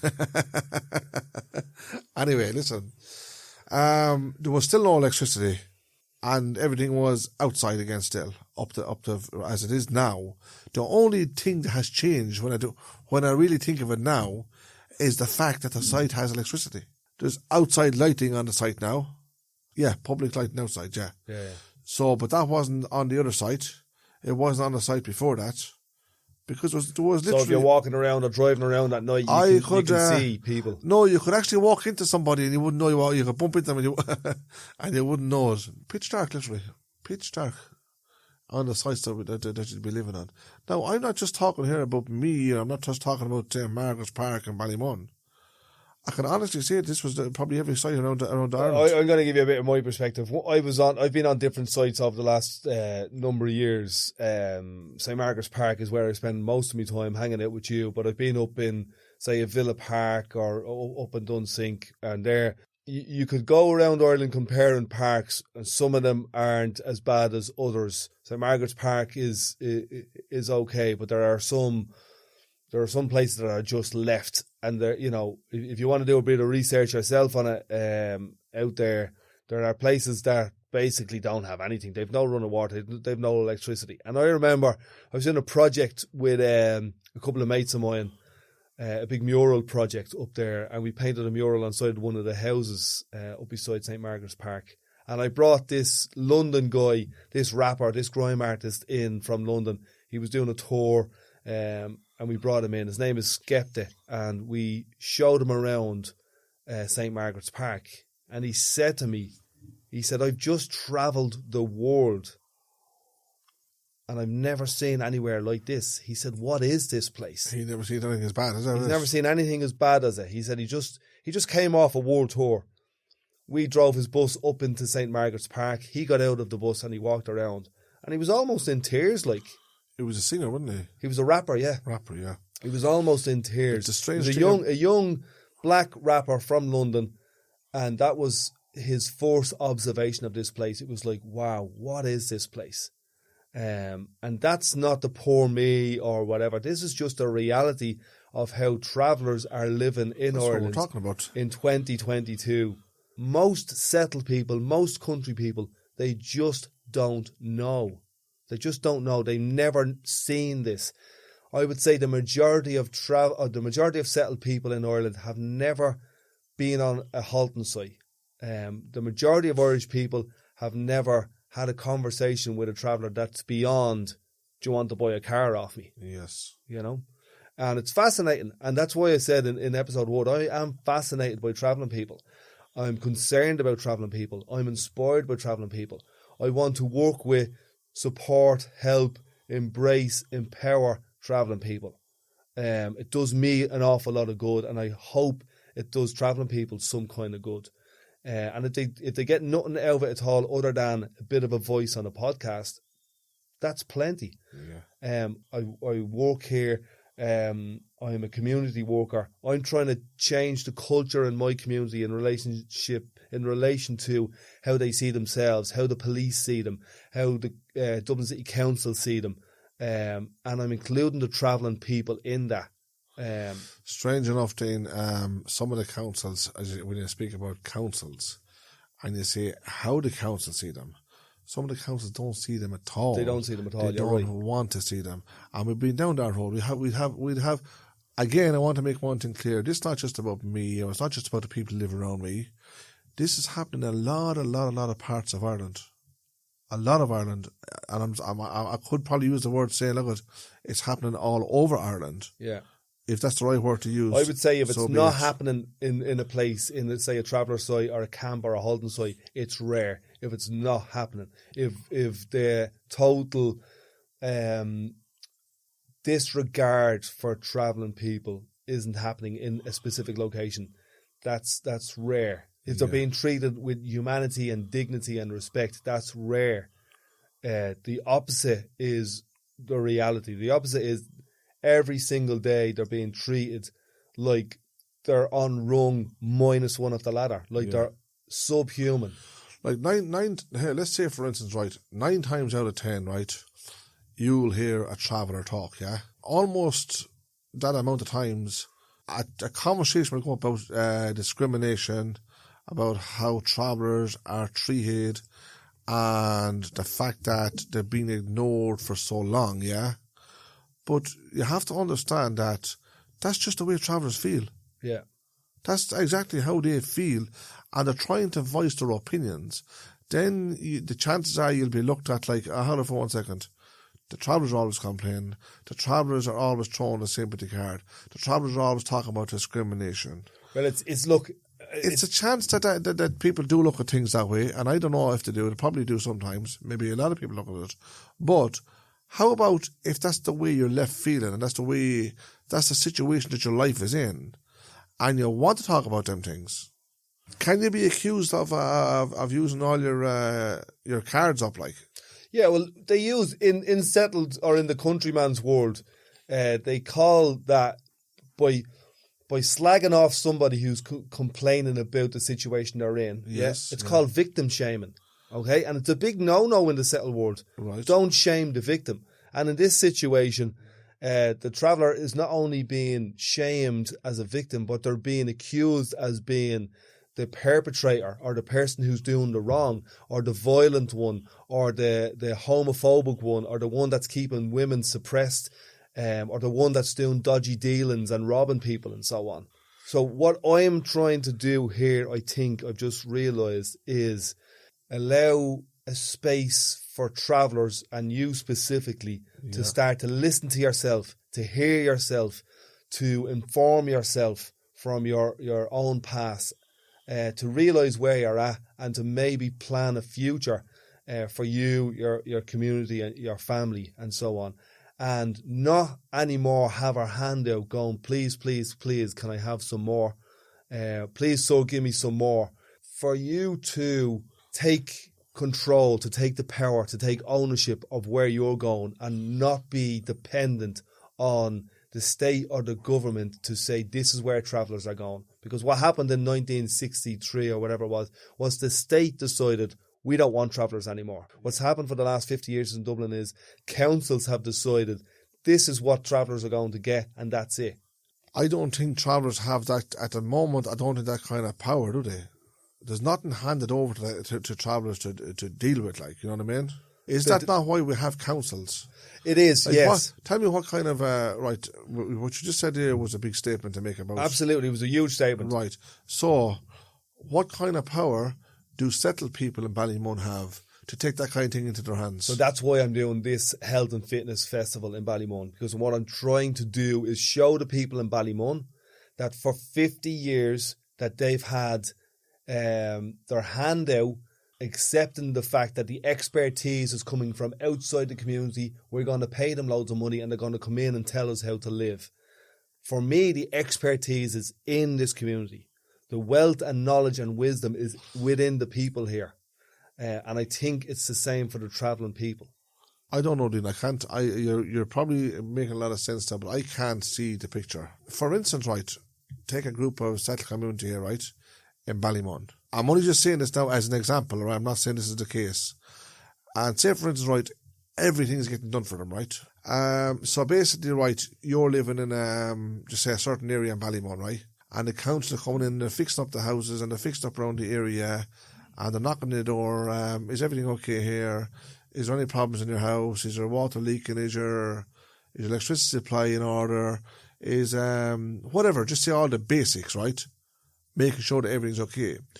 Yeah, that's fine. That means then the people in them 20 houses don't have to put their hands out and say, look, this is wrong and that's wrong. This is not fixed. There's a problem here, there's a problem there, and the council won't fix it. So basically, they're left with no options only to put their hand out and ask the councils that's supposed to fix these things to fix them. Okay, so it's the same thing with the traveller community. If it's a thing, you're living in a community, whether you're a traveller or settled, right? And the councils have a responsibility to maintain that certain area, yes, and they're not doing it. Do you have any options but to speak up and say, hold it for 1 second of it? I have no one to turn to here. I need to turn to the councils. Why? Because it's their responsibility to look after this place. Now the hand is not put out. Why? Because they're doing their job. So you don't need to put your hand out and ask for this or ask for that. Because yes, it is a very, very embarrassing situation when you have to ask somebody for something. But what's also shaming for these councils is the fact that you do have to ask in the first place. For to fix something that they owned. Councils owned a house or they owned a site. It's their duty to maintain the basic necessities on that house or that site. And if they're not doing it, then you have to open your mouth and ask them to do it. Okay, because just because you're a tenant there doesn't mean you can afford to actually fix the things it needs fixing. And also, the fact that the council owns them, it's their duty to fix them. Yeah, and I'm going to change one of the words. I'm going to go from ask. I'm talking about changing it from ask to tell. To tell them, yes. And that's a difference. There's a big difference there. Well, it sounds, there is a difference. Asking and telling is two different. And that's what I'm talking about. Yeah. I'm talking about the travelling community or the tenants in Ballymun. Yeah. Or not just Ballymun. I'm just using Ballymun as an example. No, this is where we live. Yeah, that's right. Instead of asking and begging and pleading, is to demand and tell governments and councils this is how it's going to be from now on. Because the councils and the governments have all the power, but none of the responsibility. And the people have none of the power and all of the responsibility. And that is going to, in my head, that is going to change the more people realise what power they actually have. And one of the ways that a community or people in the community get power is that they start to hear their own voice. Yes, but there's a big problem about having power. If you haven't got the right power, the power in their hands is money. Yeah, it's as simple as. No matter what, we can go on and talk about this all day, but what it all boils back to is money. Because every time when a certain place needs a repair or needs looking after, the first thing they'll say, and they have used it 100 times over, we don't have the money, we don't have the funds. But the reality is they do have the funds. They've got plenty of funds. So they're not spending it. Why should a tenant have to actually have an argument or a fight with a landlord, which is, we're talking about councils here, right? Yeah. Why should a tenant have to have an argument or a fight with a landlord that should know his duty? If you make a complaint about something, that's wrong in your house, or wrong on your side. Yeah, you're complaining for a reason. Because something is broken and needs fixing. Yes? Why should you have to have a fight because they're ignoring it? They're actually ignoring the fact that something over here needs to be repaired. So they turn a blind eye to it. So naturally, you're going to come and complain again about it. If you have ways of fixing it yourself, the chances are you probably will fix it or would fix it. But if you don't have the ways and means of fixing it, and it's not your duty to actually fix it, then you have no choice to open your mouth and look at it's your responsibility here. You're the landlord of this property here. So I'm gonna maybe try and tie this up with Dublin City Council's own motto. Yeah. Can I say one thing before you go there? The thing we were talking about first of all was mental health, issues. Not mental health, but health issues. A lot of this, completely everything we're talking about here, it does affect people's health. Yeah. It affects them mentally and physically. Yeah. And emotionally. Yeah. In a lot of ways. Psychologically. Yeah. But when you don't see this, when you're not living around it and you're not living in the centre of it, then it's not your problem. And I'm talking about council. Out of sight, out of mind. Yes, exactly, yes. And that's the way it's been treated. Yeah. And travellers are even more out of sight because their sites are outside of, at the side of towns and so on. Yes. Yeah. So in Dublin City Council, because that's where we are, Dublin City Council's motto written on the floor of City Hall on Parliament Street. Yes. Yeah. In tiles. Yes.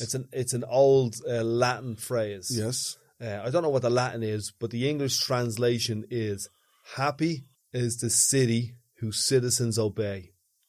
Whose citizens obey. Yeah. So is that like laying down a law like this? Well, it's like saying the city will be happy once you once obey. You listen to us. Yeah. We have all the rules. We don't follow them all ourselves. We don't have much of the responsibility, but we've got all the rules and all the money. Yeah, I think it's a disgrace. And that is affecting the health and welfare of the citizens in this city. Yes, and what's happening because of money? Yeah. It is, as I said money, to you. Power. It is money, yeah. Well, look, they feel that the money is the power. Yeah. Well, without the money, they're powerless. Yeah, but are they aware of the damage that they're actually doing to people? Well, I'll tell you what, that's one of the reasons I want to do this podcast is because you can only be, as my mad say, you can only be in denial once. Yeah? Yes. Once we put this out there into the world and people listen to it, it's out there. As I said, again, it's too bad you have to actually, want to say fight. I don't mean physically fight. I mean, I'm talking about words here, right? Well, Roddy Doyle has a place in town and he calls it fighting words. And sometimes... No, that's what I'm saying, yeah. Sometimes you need to use words to fight. Yeah. You know? And it's too bad you have to just to be listened to at times. Yeah. What's the other one? The pen is mightier than the sword. That's right. But it's crazy. Again, it's a crazy world, and this is where we're living at the moment. Now, me and you, we've taken action. We've had a human rights protest, which we might talk about in another episode. A human rights protest in Ballymun against the Dublin City Council Super Depot. And because our words weren't being listened to and we took action. That's right. But sometimes if you use the right megaphone and the right platform, your words can reach further than those ears that aren't listening to you. Yeah. But what do you have to do at times to get to people to listen? I think sometimes if you embarrass them into it, it's not a bad strategy. No. You know, somebody else who they fear or respect taps them on the shoulder and says, listen, you need to cop on here. Yes, but I think it's actually disgraceful that you actually have to have a protest against your own council to actually to get them to listen to you so that you can actually just voice your opinion, basically. So you're still really only talking, yeah? You want them to hear the problem here, and then you're hopefully between you and them that you can come up with a solution. But when they're giving you a deaf ear and you actually have to protest just for them to listen, That's absolutely out of this world. You have to do a risky thing like have a protest. Yeah. Where in this day and age, Like, it's it shameful. could land you in trouble, like, you know. Yeah, it's very only that if you know how to go the right way about it, yes, and use it, do this protest with manners and respect, and also not use no violence. Yeah. So you're still only using words, but at the same time, you're actually asking them to cooperate here because you're cooperating, and this is the only means of getting them to listen to you by doing something that you don't actually want to do, which is have a protest. What you actually want to do is be spending time with your family, earning a few quid, yes, educating yourself, yes, sending your kids to school, sending them to college, yes, feeding them properly, walking in the park. Yeah. What you don't want to be doing is freezing your ass off, protesting at 6:30 in the morning. So it's like you're fighting with somebody. It is. It's like you're fighting with somebody, and that somebody is the councils. So if they were to listen in the first place, then sure, things wouldn't have got to that level then. So for me, having that experience, there's a lot of ignorance, and it's coming from the councils. Simple as that. They might look upon travellers as travellers are ignorant. Yes, maybe travellers are ignorant in their eyes, I don't know. But what even makes it more ignorant is having intelligent, educated people working in high offices, knowing they have a job to do, and they're actually ignoring that job. They're ignoring the effects that these things are taking on people. And it's their duty to try to lessen these effects, try to minimise these effects. Minimise the damage that's getting done to people's health because of all those reasons. Because yes, it is health damaging. No matter how we look at it or how we don't, it is health damaging to be living in conditions like this. To be ignored by the government officials, if you want to call them that. Yeah? So what happens is you begin to lose respect for them. You look up to them first, because you think that they're on your side, and lose respect for the office that they're in. When you realise that they think nothing of you, and they literally look at you're basically nobody in their eyes, yeah, and the fact that they are ignoring you so much, that is affecting. That's mentally affecting. Because you feel like you're just. I'm not just saying this for me. I'm talking this for a lot of travellers who probably experience the same thing. You feel like you're non-existent, and who's making you feel non-existent? The people that should be concerned about your welfare, about your health, for instance, yeah, about your the conditions of life that you're living in. There's a lot. It's a lot more than that. It's deeper than they think, and yet they're ignorant towards it all. They don't want to listen. They don't want to they don't want to do their duties. They don't want to take on their responsibilities. Yeah? They don't want to even communicate. And this is not just now. It's been happening for a long time. They do the things, like you said earlier on, and I'm stopping you from talking. I'm sorry about that. Go on, you're all right. They do the things that they're forced into doing. But it's not just by you embarrass them. Yeah, but it's not just by travellers. Like you said earlier on, it's somebody else that's giving them a tip on the shoulder and saying, hold it, straighten yourself up there. You have a job out there to do. Why don't you go and try to do it? At least do a little bit of it. You mightn't complete the form, but at least start it off. So it reminds me of a song, Damien Dempsey, greed is the knife and the scars run deep. Yes. And I hope it's just greed. And I hope it's nothing more sinister than that, hatred or blind ignorance. If it's greed, we can address that because we can just move people out of offices who are motivated by money and power. Yeah, you know. But if it's hatred or blind ignorance, that's more incestuous. That's more built in deeper into the character of those people, or into the institutions. I honestly do think there's a lot of ignorance. Absolutely a lot of ignorance. How can these people feel intelligent when they're actually degrading their intelligence? by being ignorant in the first place. That's the way I see it. Yeah. If you're an ignorant person, you are actually degrading your own intelligence. So why keep using the one thing over and over and over, which is ignorance all the way? And personally, for me, I think, as I said, look, I can manage, I get through things. I feel sorry for the older people who can't cope with all of this. I feel sorry for the young kids. I genuinely do. There's no doubt of this has come to my attention a lot of times, where the sorrow would sort of affect you, that you have for older men and women and younger kids. Because let's say the middle-aged person like myself, you might just get through it somehow. You can barge your way some way there, like, and just as a fella said, when I say barge, I mean tip along and just take one day at a time kind of thing. But the reality of it is, it's something that you get so used to. Now, I'm not saying this for everybody, but I am saying for me. It's something that you get used to, and it becomes normal. It doesn't seem to affect you anymore. But what it does do, it makes you stronger.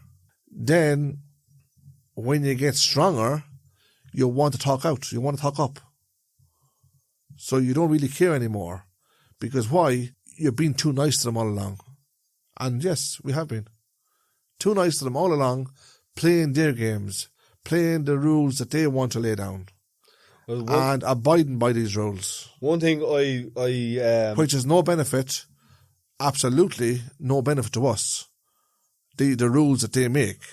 One thing I say is, if you play their game by their rules, the house always wins. What we can do is look at establishing a new game or a new set of rules, or what's a win for working class people? What's a win for travelling people? Do we even know, or are we just going to continue to take what we're given and put up with it and allow that to be normal? Well, you see, that can build, what you're saying there about take what we're given and put up with it.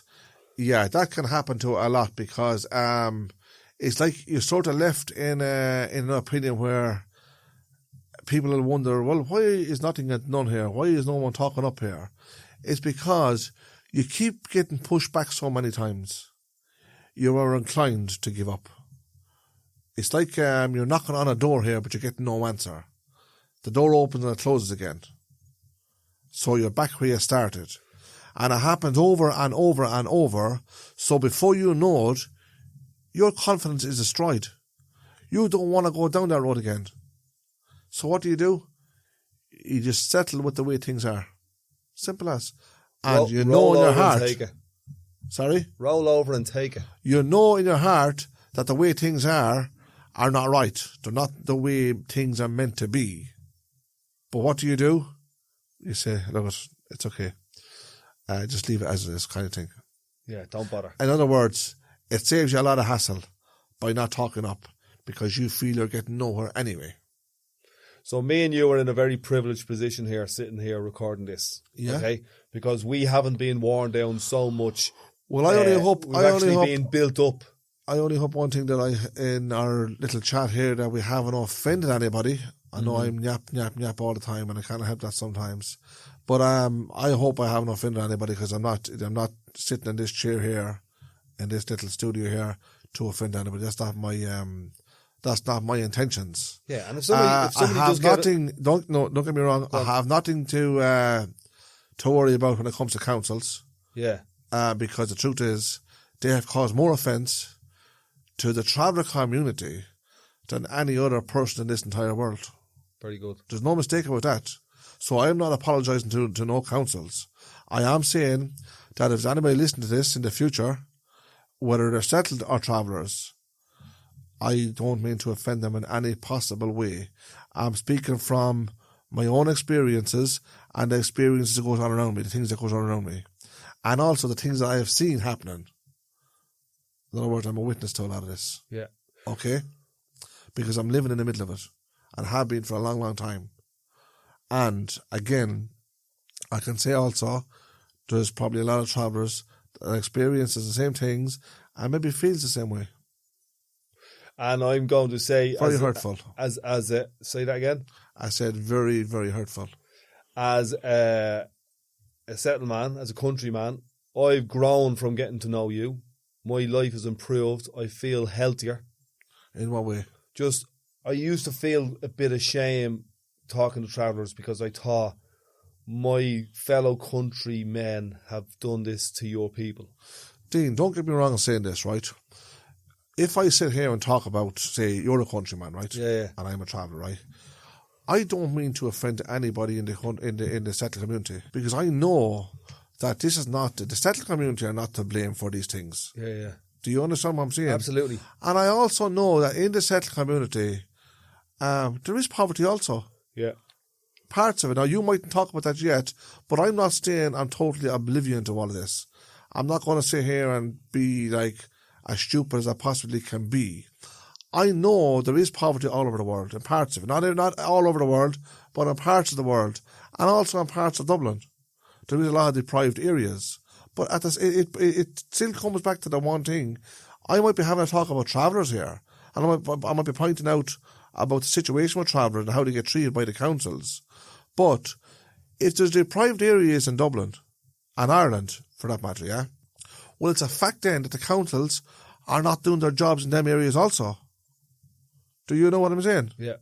So I'm not just, again, as I said, I know I it think sounds we're using their experience here as an example, but it's not unique. It doesn't only happen here. We all know from news articles and reports and so on, yes, that it's happening across the country in various locations. Across the board, yeah. What I'm saying is, from our conversations, from me doing this podcast for you, with me getting to know you for the last 2 years, I've grown as a man.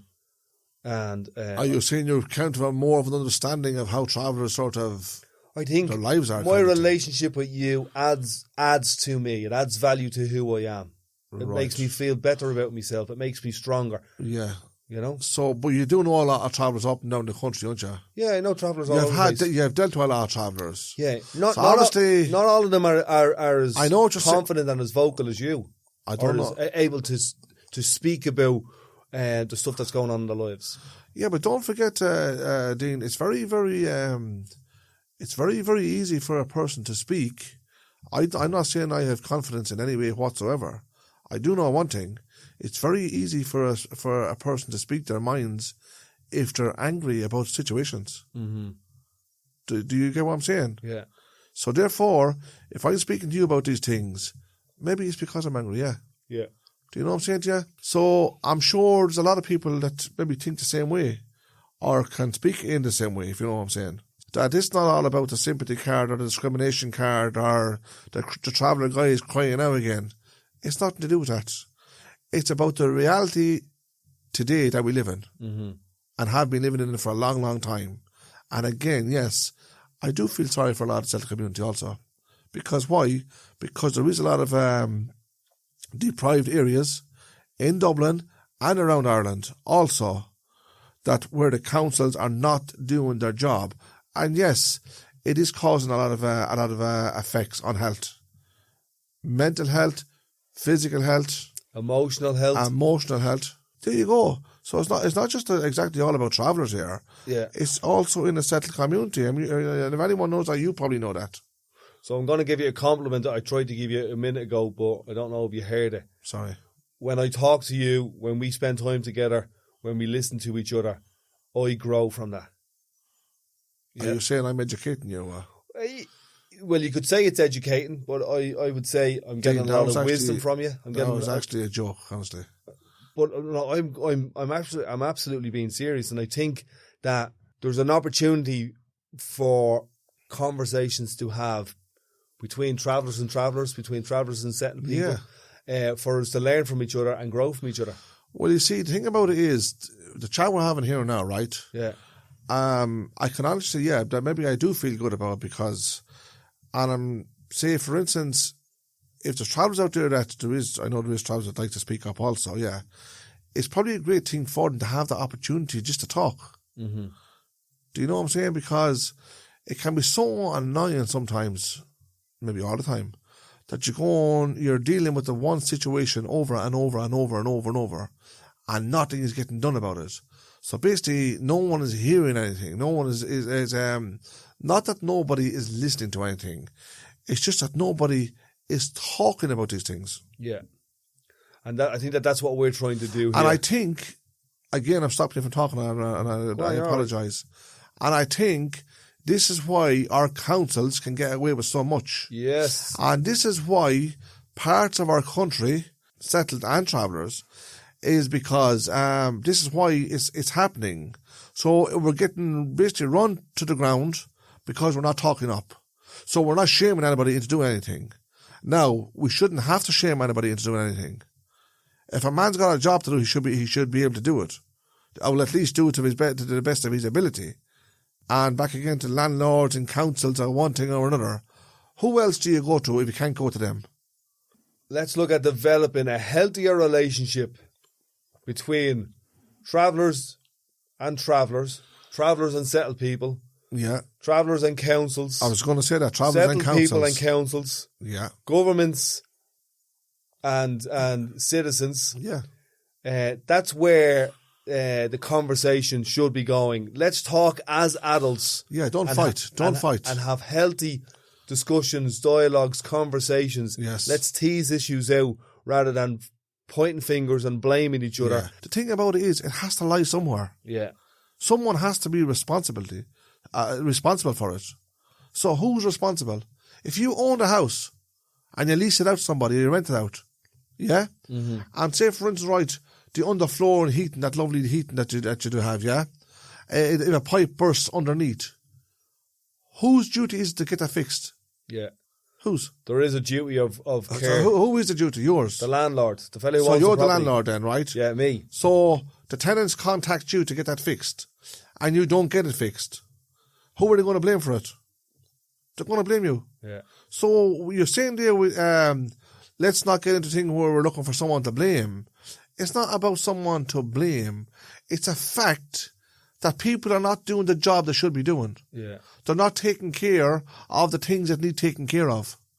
They're not standing up to let's say the jobs that they were given, in other words. You work for Dublin City Council, you have a house to maintain, you have a site to maintain. Why are they not being maintained? It means you're not doing your job then. So the finger is going to be pointed at you if you're not doing your job. So I take that back. We're going past talking. Let's get it done. You're being paid big enough wages. Let's get it done. Or get out. We can't just sit here and say, let's not look for someone to blame. Yeah. It's not about looking for someone to blame. We shouldn't have to look for someone to blame. If things were getting done the way they should be getting done, yes, and people were doing the jobs the way they're supposed to be doing them, such as the councils, okay, right, then there'd be no fingers pointed in the first place. There'd be no conversation about council not doing what they should be doing. There'd be no, let's say, no interaction. Yeah. Yeah? There'd be no confrontations. There'd be no phone calls about people complaining about this, that and the other. It's a fact that you're left with no options. You have to complain or shut up. Do you shut up and watch that busted pipe coming through your floor and keep walking around it every day without complaining and keep your mouth closed? So it means then when you open your mouth, it's called a complaint. Is it called looking for someone to blame? Is that what it's called? So therefore, what do? Again, just leave it, let it be. Let the pipe keep leaking under your floor and let the whole house flood out. Is that the case? Is that what the landlords and the councils are waiting for? I'm not talking about, when I say landlords, I was using you as a landlord. They are the landlord. No, I'm not talking about every landlord. I'm talking about Dublin City Council. But in this case, Dublin City Council are the largest landlord it's only obvious if there's private landlords out there that are looking after their places, they're looking after their houses, they're being good to the tenants, they're looking after the tenants, fixing stuff that gets broke or maintaining their property. Naturally, that's good, obviously. I've never heard, I never hear much complaints about private landlords and stuff like that. We are generally talking about council here. Yeah. Simple as, that's what I'm talking about. I'm not talking about private landlords. I was only using you as a bit of a reference there, whatever you want to call it, yeah? That's the moral of my story, whether it makes sense or not. And it can be very, very head-wrecking, yeah? And again, back to the thing about health. These are the things that damage people's health, whether they like it or not, whether they can see it or not. I like when you talk freely like that, because like usually these episodes are like an hour and a half. That's like me and you comfortable chatting. We can talk about, but there's something extra tonight in this episode. There's about a 20-minute, half an hour extra bit where you went, you know what, I'm just going to go for this. And it doesn't get done enough. It doesn't. We don't talk about these things enough because we sound like we're giving out, but we're not. What we're doing is speaking up, opening our mouth, having a voice, having a bit of power. It's not exactly giving out. As I said earlier on, It's a fact that we shouldn't have to talk about these things in the first place. Because if things were right, then there'd be no need to talk. Done. So, are we finished here for the evening, yeah? We're finished now, brother. All right. We got it all out. What does that feel like? Well, it's not even about what I want to feel like. It's not like I'm out here to beat anybody up or or have a go with somebody, you know what I mean? That's not the case. The case is that everything we talked about here is reality, simple as. Yeah. And it shouldn't be reality. It is, but it shouldn't be. And again, these are the things that do damage people's health, simple as. So it means somebody was responsible for that. So that's us this week. Health. Yup. You're Dean. And I'm Martin. No, you're Dean, I said. See you later. So that's us for this episode. A Traveller and a Countryman podcast. If you like it, let us know. Share it around. And we'll see you on the road.